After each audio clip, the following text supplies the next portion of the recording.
Everybody just keep doing that. You guys are staying alive really fucking well right now. We have to keep doing that. That was 4 for killing. Absolutely. You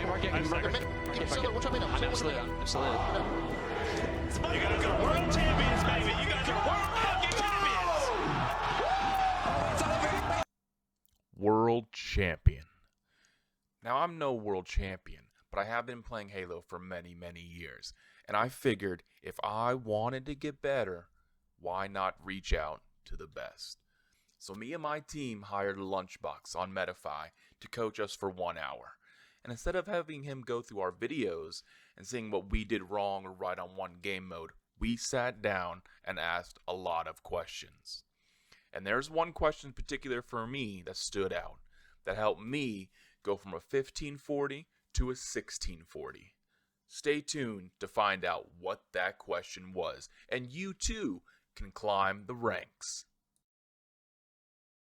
The bigger one we have is this may not be a simple question. What are the top things that separate like just any amateur team like us from even just not even pro, like just semi-pro teams, like people like Envor and them? Like Sure. what's up? Yeah. I would say more times than not, it's like the quickness.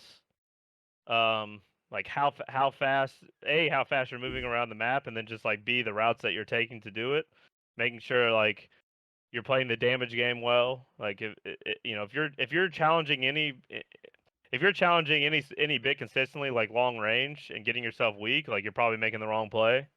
Because it's like most of the time, like any sort of long range damage is not something that you're going to be able to play off of. So just getting around the map quicker, like getting presence up on the map is most of the time more important than just like laying some shots down. Like if you can get any sort of space on the map for free, you should be taking it every time. And a lot of that like just comes like, I might hit right tunnel towards bottom center on live fire, and if I don't see anybody looking at it or watching it, I'm just gonna keep going forward until I see somebody. Or I finish my flank, and then I have a pretty good flank, either pillar door, dummy door, wherever I want to hit. I think a lot of times, like amateurs especially, are just taking whatever is in front of them. In a lot of situations, like somebody will spawn up in A, and immediately they're just gonna push towards big door or something because like they spawn looking at it, and that just like was the easiest thing to do. And it's like you gotta. A lot of times, like your first spawners up are the most important, so like they got to be making good decisions so that your teammates spawning behind them have something to play off of. And that doesn't mean just like going to sit big door and put some shots out towards nest is probably not what you should be doing first off spawn in that type of situation. Like I would prefer my first guys up to be trying to get some space on the map, so like maybe you go out towards screens and you don't see anybody cuts or OS, so you push towards cuts. And then if I spawned up in garage behind that guy, that's who I'm playing off of because he's already pushed up on the map. So I know that I can get I know that he's already got space for me, and there shouldn't be anybody between me and him since he's cleared it. Hopefully. And I think those scenarios are really most of the time what sets like the amateurs and the semi-pros apart, because a lot of times like there's just a lot of 1v1s that are being taken. There's not a ton of like teamwork or like I don't know how many times you guys are making like ratty plays where you're just like literally you're hiding in a good spot where the other team's going to be coming from, but you're not going to expose yourself until they're past you to where you have like a god flank. Like a lot of times you can do it on like recharge if you're like hiding in long haul on one of the corners. I mean, they're deep corners where you can literally be you're completely concealed, and the only way they can spot you is if they check it manually. And I would say 9 times out of 10, like at any sort of amateur to semi-pro level, they're not checking it. So like plays like that are just like the ones that send your team into a horrible spawn cycle. If you walk past someone and you don't know you're walking past him, and then he's just like shooting one or two of you in the ass as you try and make your push, and then shit just goes south from there.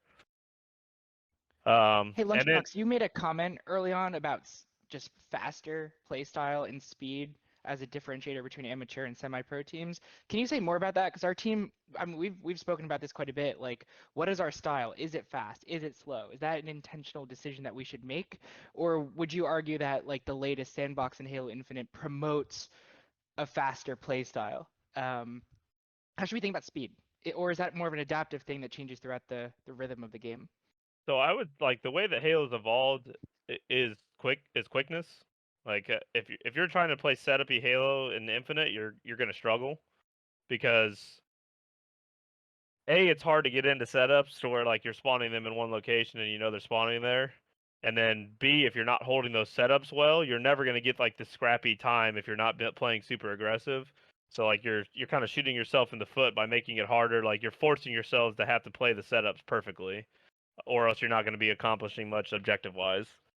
Um, and what really ends up happening is like if you're just playing setupy and more like kind of sitting back, like trying to hold places, like you're allowing the other team to move around the map freely off spawn, which is just basically creating a coin flip for yourself. Like if you don't know exactly where they're coming from, or like say you just have like a generic setup on live fire where you have like a guy back green, a guy top tower, a guy dice area, and maybe a guy like roaming floating somewhere. Like if you know they're spawning in A, you're giving up a lot of the map for the other team to get to before you even know they're there. Like they could come rat tunnel towards bottom center if you're not watching it for free.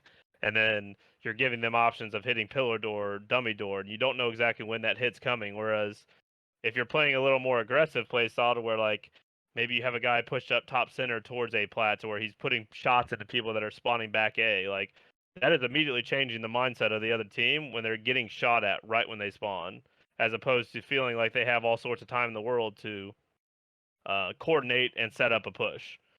And I feel like that's one of the biggest differences of why like some amateur teams kind of like cap out, like they are not like getting a ton like better, is like that pressure is so important to just make the other team feel like they are losing time, like they're losing the time like to make decisions off spawn.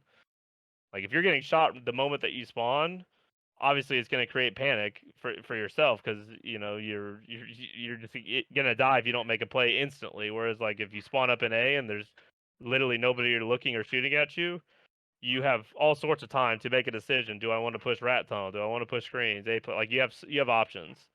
So I think it's important to take away options for the other team, and that's what creates mistakes. And ultimately, what allowed you to kind of get teams in worst case scenario spawn cycles. I have a follow up to that. So let's say we do if like playing at a faster pace, that means the comms have to be like way more clear and on point, or stuff can go wrong really fast, right? I would say yes to an extent. It's like as long as everybody's putting themselves still in like somewhat safe positions. Like I said, like if you're top center on live fire towards A plat and you know they're spawning an A, like you're applying a shit ton of pressure from that position very safely. Like there's no world, to be honest, there's no world that you should die in that position. Unless there's some crazy circumstance, because you can back down at any point. You can always just literally hold back on your left thumbstick and you're out of the fight. Whereas the other team can't do that. They are literally spawning with their backs against the wall. So if you're applying pressure for like, and the same thing goes for recharge. Like if you know the other team is spawning long haul, you can be sitting needles for literally free. Your main objective is not to get kills. It's just to get shots down as soon as they try and cross the C plat or to glass, from long haul. So you can sit in very safe positions and still apply pressure, which is really what you want to be doing. Like it doesn't necessarily mean you have to be like curb sliding into A when you know they're spawning in A, or it doesn't. You don't have to be literally flying at them. You just have to make sure that you have presence farther up on the map. That's how you create pressure, is by just getting your Spartan farther up on the map so that you can see them when they spawn, and you're not allowing them 5-10 seconds to make a decision on what they want to do off spawn because you're not applying pressure type of thing. I mean, that's when our team is playing our best, is when we go in spurts sometimes of like holding setups and strongholds and trying to hold two caps, but I would say the meta has turned more into trying to get teams into those worst case scenario spawn cycles and triple caps, to where the game, like I said, can be over almost after one triple cap if they get you onto a bad enough spawn cycle. Right.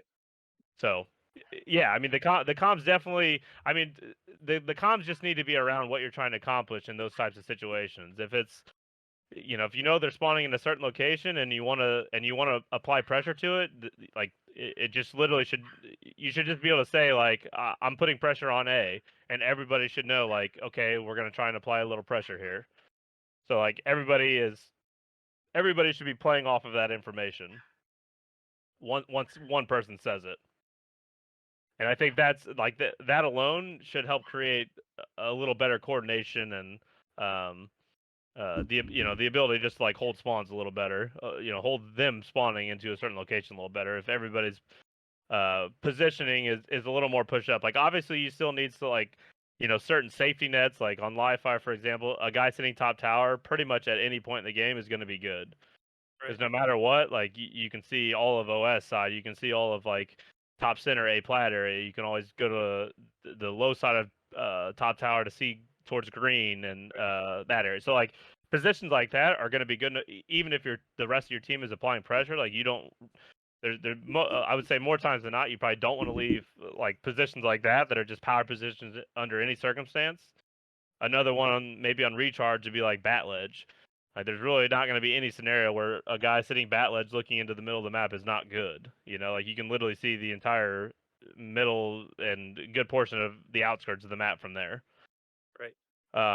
It's just important that you have, one or two other people that are pushed up on the map more to like apply some pressure, but then also make sure they're still giving themselves a way to get out. So like maybe you want a guy that pushes into tower from like elevator to apply pressure because they're spawning C plat, but like maybe play it from catwalk side to where if they send 2 or 3 guys towards tower, you just turn around and run away. And a lot of times like a guy doing that on your team is the difference between you guys winning or losing that type of scenario. Because if you get that information that there's 3 guys like coming a certain direction and you live, that's fucking huge for your team. Like you know exactly where 3 people are, and you know the play they're making, and you lived. Like that's as good as you could ask for in terms of getting information on the map. But like that's information that you wouldn't get if you were just staring to the middle of the map from like top elevator. Like you have to make the decision to play a little riskier and push towards tower. You just don't you don't really ever want to fully commit to like playing inside tower to the death if you know that you're the only guy there. Like you just want to be playing for information and play a little safer, maybe put a shot or 2 down and then just run away.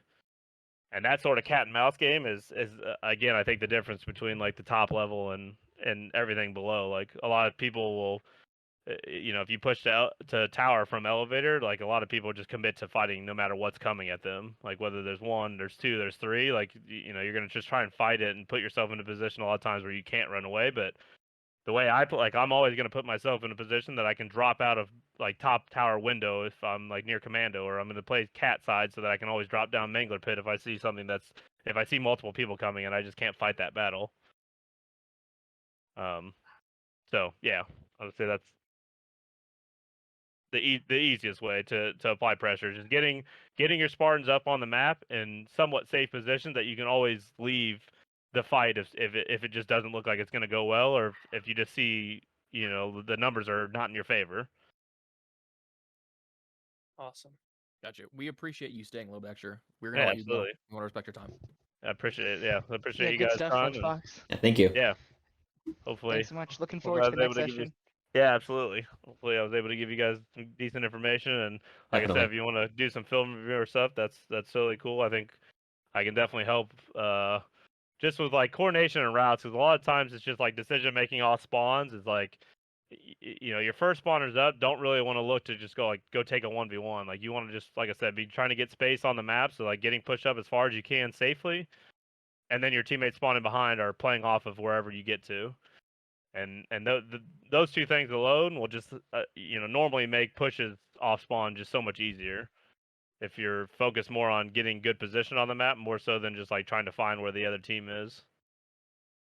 So, a little bit of game of cat and mouse whenever you're spawning all in one location. Like it's just about getting some space and then like having somebody to play off of for your teammates that are coming off spawn behind you. Yep. So Amazing. Word. Good We stuff. appreciate you, man. yeah, absolutely. It's good to Yeah, talk to thank you you. guys, and yeah, hopefully talk to you guys again. Oh, question. Real quick. Yep. Are we allowed to post any of this on YouTube? We 3 of us have recorded this, or no? Would you not prefer us to? I mean that's fine. Okay. If you guys want to post it, yeah, I don't have any problems with that. Cool. Thank you. So, all right. Yep. All right. Thank you. Good stuff. See ya. Sounds good. Yep. You guys have a good day. You You too. Appreciate You you. too. Love you guys soon. Later. I have to go pee, but are you guys playing? Yeah, I've had to pee for the past like Same. Yeah, I gotta piss. 45 half a minutes. lemonade. I'm 34, But, yeah, dude. I'm Come on, fine. old man's got to piss. Give me like 5 minutes. All right, see. ya. All right.